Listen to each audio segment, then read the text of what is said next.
আসসালামু আলাইকুম, সবাইকে স্বাগতম। হিসাব বিজ্ঞান বিষয়ে আমরা যখন জাবেদা প্রস্তুত করি তখন জাবেদায় যদি এই ধরনের কোনো লেনদেন থাকে, যেমন এখানে বলেছে জানুয়ারি 1 তারিখে মিস্টার রাজ নগদ উদ্বৃত্ত 60,000 টাকা এবং ব্যাংক জমাতিরিক্ত 20,000 টাকার উদ্বৃত্ত নিয়ে পরবর্তী হিসাবকাল শুরু করেন। অর্থাৎ আমাদের এটি পুরাতন ব্যবসা, গত বছর ব্যবসা ছিল আমাদের, সেখান থেকে দুটো উদ্বৃত্ত পেয়েছি।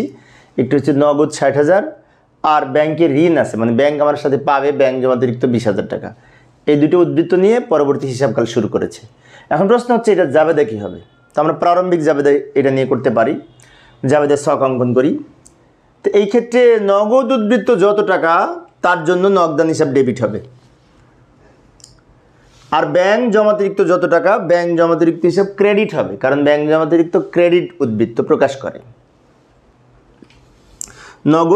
নগদান হিসাব ডেবিট আর ব্যাংক জমাতিরিক্ত হিসাব ক্রেডিট। ব্যাংক জমাতিরিক্ত দায় বৃদ্ধি পেলে ক্রেডিট হয়।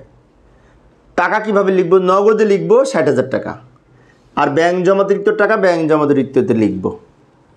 এখন জাবেদায় তো আমরা জানি দুই দিক সমান হয়, তাই না? তো এই ক্ষেত্রে আমার নগদ যদি 60,000 টাকা থাকে আর ব্যাংক যদি আমার কাছ থেকে 20,000 টাকা পায়, তাকে বলে ব্যাংক জমা অতিরিক্ত। তাহলে আমার নিজের কতটুকু? এইটা থেকে এটা বাদ দিলে 40,000 টাকা আমার নিজের, আর নিজের যেটুকু সেটুকু কিন্তু মূলধন। সেজন্য বাকি টাকা মূলধন হিসাব ক্রেডিট হবে, এইটা থেকে এটা বিয়োগ করে 40,000। বিষয়টি আরেকবার বলছি, লক্ষ্য করি। নগদান হিসাব ডেবিট হবে নগদে যত টাকা লেখা আছে, ব্যাংক জমাতিরিক্ত হিসাব ক্রেডিট হবে যত টাকা ব্যাংক জমাতিরিক্ত উদ্বৃত্ত এখানে লেখা আছে। আর দুইটার পার্থক্য আমার নিজের টাকা ওইটা, সেজন্য মূলধন হিসাব ক্রেডিট হবে। মূলধন মানে মালিকের নিজের যেটুকু সেটুকু মূলধন।